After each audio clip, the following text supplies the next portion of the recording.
Assalamualaikum warahmatullahi wabarakatuh. Hai semuanya, sebelum belajar jangan lupa ya mencuci tangan sesering mungkin, wajib menggunakan masker, dan selalu menjaga jarak karena semuanya untuk kebaikan kita semua.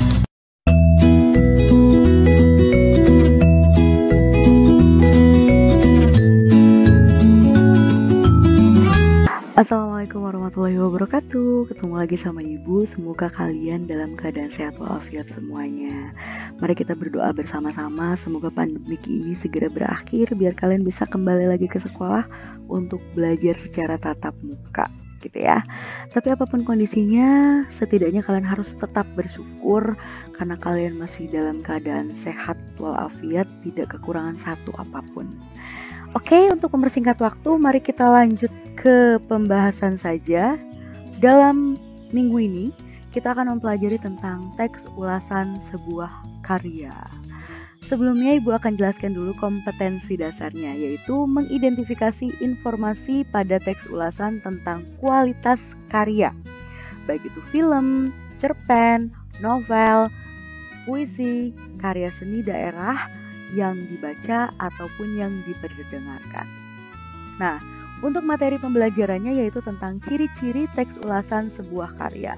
Nah, tujuannya sendiri yaitu agar peserta didik dapat memahami ciri-ciri dan dapat menentukan isi dari teks ulasan tentang kualitas karya, baik itu film, novel, cerpen, karya seni, dan lain-lain.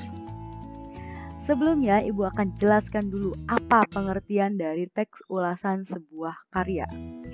Jadi, teks ulasan sebuah karya adalah sebuah teks yang berisikan ulasan atau review dan tanggapan dari seseorang individu tentang sebuah karya. Karyanya apa aja? Boleh film, boleh musik atau lagu ya.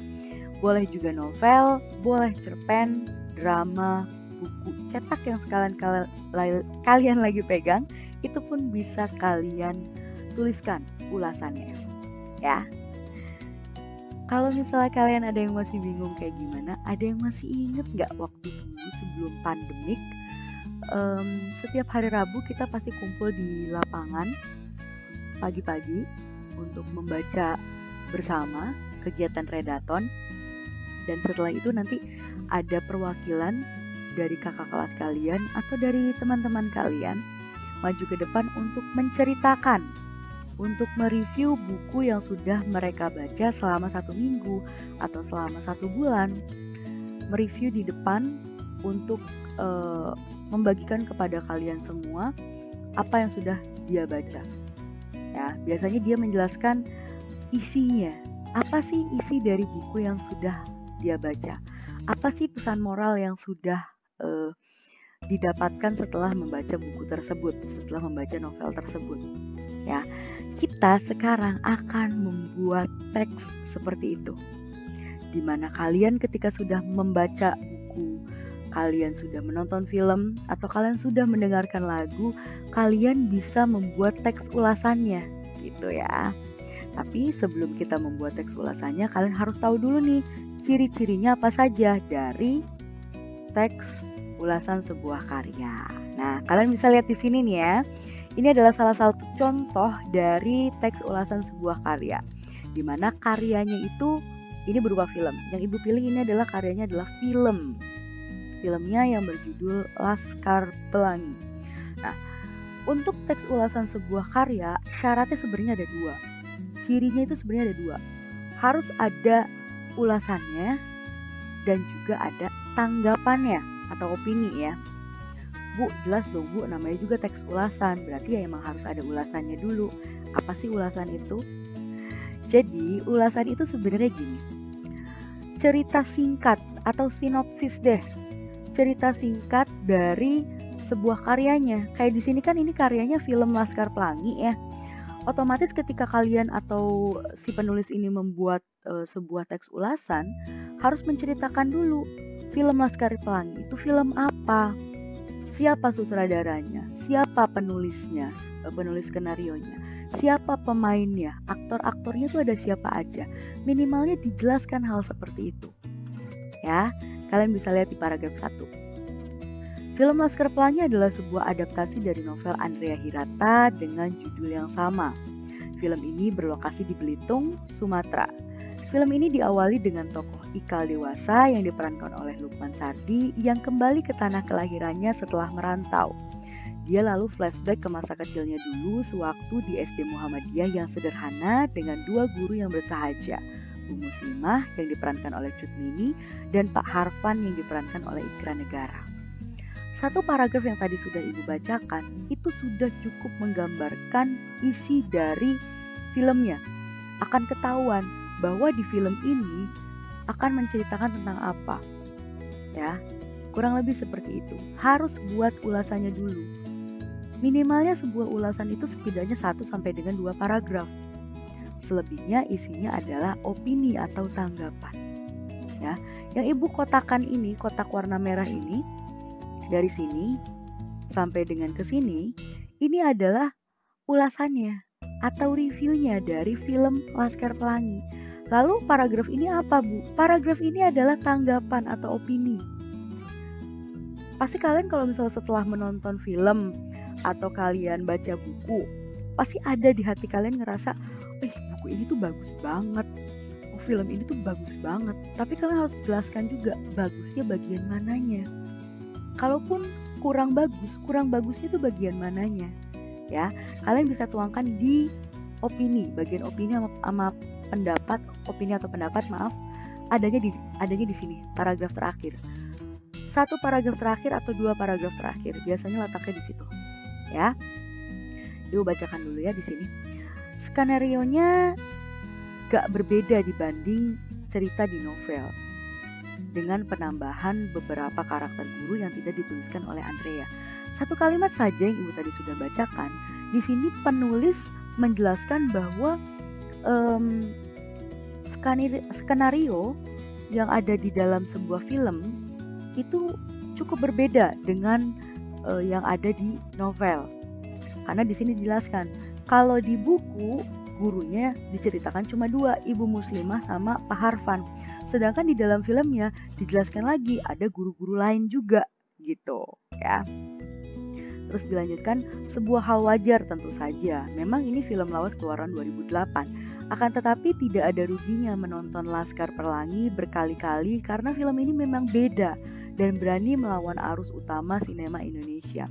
Nah, ini sebuah sebuah tanggapan, pendapat dari seseorang yang sudah menonton filmnya, menjelaskan bahwa ini adalah satu film yang berbeda. Kenapa berbeda? Karena film ini tuh melawan arus utama sinema Indonesia. Karena setahu Ibu, zaman film Laskar Pelangi dikeluarkan itu, pada masa itu, pada tahun 2008 itu, film Indonesia itu banyak sekali film yang tentang kisah cinta. Gak ada film yang mengangkat tema tentang pendidikan. Tapi film Laskar Pelangi berani untuk membuatkan filmnya di antara film-film yang lain pada tahun itu tentang cinta-cinta semua kalau nggak salah filmnya. Siapa yang mau nonton film Laskar Pelangi tentang bertema tentang pendidikan, tokohnya pun anak-anak yang mohon maaf anak daerah ya gitu, dengan kisah miskin mereka, tentang kisah kemiskinan mereka, siapa yang mau nonton. Tapi film Laskar Pelangi ini melawan arus, dan film Laskar Pelangi ini laris banget sampai dibuatkan beberapa sequelnya ya, kelanjutan dari filmnya sampai dibuatkan film itu ya. Ini adalah tanggapan dari seorang penulis ya, dimana penulisnya ditulis di sini nih, siapa yang nulis ini, siapa yang nulis ulasan ini ada di sini, resensi film bagus.blogspot.com ya. Yang membuat ulasannya berarti adalah resensi film bagus.blogspot.com begitu. Kita lanjutkan ya. Nah, silahkan kalian catat nih materinya.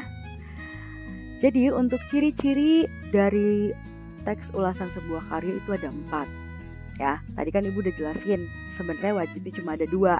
Yang penting ada ulasan dan juga ada opini atau tanggapan. Tapi ada 3 dan 4 yang cukup penting untuk ditulis juga. Yang pertama, jelas kalau kalian ingin membuat teks ulasan, cirinya harus ada resensinya. Ya, resensi itu apa? Ulasan atau review. Reviewnya berdasarkan penulis. Kita nggak bisa membuat ulasan itu berdasarkan siapa gitu, nggak bisa. Jadi resensi, opini atau tanggapan itu harus berdasarkan penulis dan juga karya. Karyanya apa dulu? Karyanya harus jelas, mau film, mau novel, atau musik atau apapun itu, tapi harus berdasarkan si penulis dan juga karyanya, gitu ya. Nah, kalian bisa lihat di sini ada resensi atau ulasan atau review ya. Nah, harus ada opini atau tanggapan berdasarkan penulis. Selanjutnya, yang ketiga, berisi sesuai fakta sebuah karya. Kenapa harus sesuai fakta? Karena kalian bisa lihat di sini pada paragraf 1 ya. Nah, pada paragraf 1 itu novel dari Andrea Hirata. Kira-kira benar gak sih kalau Laskar Pelangi itu adalah novelnya Andrea Hirata? Siapa tahu bukan novelnya Andrea Hirata. Siapa tahu itu novel karyanya Terelie atau karyanya Raditya Dika atau karyanya Di Lestari. Ya, kita harus tahu faktanya. Bener nggak sih yang dibuat oleh resensi film bagus.blogspot.com ini resensinya sesuai dengan fakta nggak gitu? Ulasannya sesuai dengan fakta nggak gitu? Ya. Tidak boleh menuliskan sebuah teks ulasan tapi tidak sesuai dengan fakta. Ya, selanjutnya untuk bagian keempat, ini cukup penting untuk dituliskan. Harus ada identitas pembuat ulasan. Jadi ketika kalian sudah membuat ulasannya, kalian harus menuliskan nama kalian di sini. Dalam kurung misalnya Nadiatu gitu, boleh tulis. Atau dalam kurung Zulfa, boleh tulis. Gitu ya. Kurang lebih seperti itu untuk ciri-ciri dari teks ulasan sebuah karya. Harus ada resensi, di mana resensi itu adalah ulasan atau review dari sebuah karya. Selanjutnya ada opini atau tanggapan. Nah, opini dan tanggapan ini harus berdasarkan penulis. Selanjutnya yang ketiga itu berisi sesuai fakta sebuah karya ya. Tidak boleh fakta yang lain. Misalnya di sini tokohnya ini, kalian bisa lihat di sini tokohnya namanya Ikal. Terus kalian tulis namanya Budi. Itu sudah menyalahi aturan. Kenapa menyalahi aturan? Orang tokoh utamanya baik di buku ataupun di film itu adalah Ikal. Tapi karena kalian gak nonton filmnya, kalian gak baca novelnya, terus ibu kasih tugas sama kalian seperti itu, kalian ngarang, namanya Budi deh kayaknya. Udah saya tulis Budi aja. Gak boleh seperti itu. Itu sudah pasti dan jelas banget ibu salahkan. Ingat ya, poin yang paling penting sekali akan ibu nilai adalah poin 1, 3. Ya, 1 dan 3. Kenapa 1 dan 3? Karena kalau resensi atau ulasan atau review harus berdasarkan sebuah karya. Maaf ini ibu salah nulis ya. Harus berdasarkan karyanya. Nah, kenapa poin 2 tidak ibu begitu nilai? Karena ibu tidak pernah atau tidak mau menyalahkan opini atau pendapat seseorang. Apapun pendapat kalian tentang sebuah karya, silahkan asalkan masih dalam taraf yang sopan. Ya, kalian komentar saja, film ini tuh kurang bagus karena kayak gini, tidak ada mendidiknya misalnya, gitu. Ya, jadi untuk poin kedua sudah pasti akan ibu benarkan, karena pendapat orang itu beda-beda dan orang berhak untuk memiliki perbedaan pendapat. Gitu. Selanjutnya bagian ketiga harus berisi sesuai dengan fakta. Kalau sampai kalian salah, nanti ibu akan cari tahu nih. Kalian misalnya mereview satu buku, misalnya bukunya tentang Dilan. Ketika kalian membuat buku tentang Dilan, itu kan penulisnya adalah Pidi Baik ya. Kalian tulis Andrea Hirata, karena kalian gak tahu bukunya, kalian gak pernah nonton filmnya, kalian belum baca buku novelnya. Jadi kalian ngarang aja, kayaknya itu Andrea Hirata gitu. Itu otomatis akan disalahkan. Ya, jadi hati-hati untuk bagian 3 yaitu berisi sesuai fakta sebuah karya, gitu ya. Kalau identitas pembuat ulasan, itu sebenarnya cukup penting, tapi kalau nggak ditulis juga, oke lah, nggak apa-apa ya. Tapi lebih baik ditulis kalau mau ya. Kurang lebih seperti itu untuk teks ulasan sebuah karya. Oke, sorry. Kita langsung ke tugas ya. Tugasnya ada 2, tugas 1 dan tugas 2. Perhatikan untuk tugas 1 dulu ya. Tugas yang 1 mungkin kalian sudah melakukan absensi kehadiran ya di kolom WhatsApp. Boleh juga melakukan absensi kehadiran di kolom komentar, silahkan, gak apa-apa. Terus simak video materi ini dengan seksama. Dan yang ketiga paling penting, catatlah di buku catatan. Lalu kumpulkan di meja Bu Silvi. Boleh mengumpulkan mulai besok hari Jumat, Sabtu, Minggu, Senin. Jangan ada yang mengumpulkan hari Selasa, karena hari Selasa nanti ibu nggak berangkat, terus tiba-tiba ada buku, nggak akan ibu nilai, nggak akan ibu tanda tangan. Ya, paling lambat hari Senin jam 10 pagi. Jangan ngirim jam 11, ya. Jangan ngirim lebih dari jam 11, nggak akan ibu terima. Oke? Selanjutnya tugas yang kedua. Untuk tugas yang kedua, silahkan klik link tugas yang berwarna biru di kolom komentar. Di kolom komentar, ibu akan berikan linknya. Selanjutnya, batas untuk mengerjakan tugas yang kedua ini sampai dengan jam 5 sore. Oke? Sudah seperti itu saja. Terima kasih. Wassalamualaikum warahmatullahi wabarakatuh.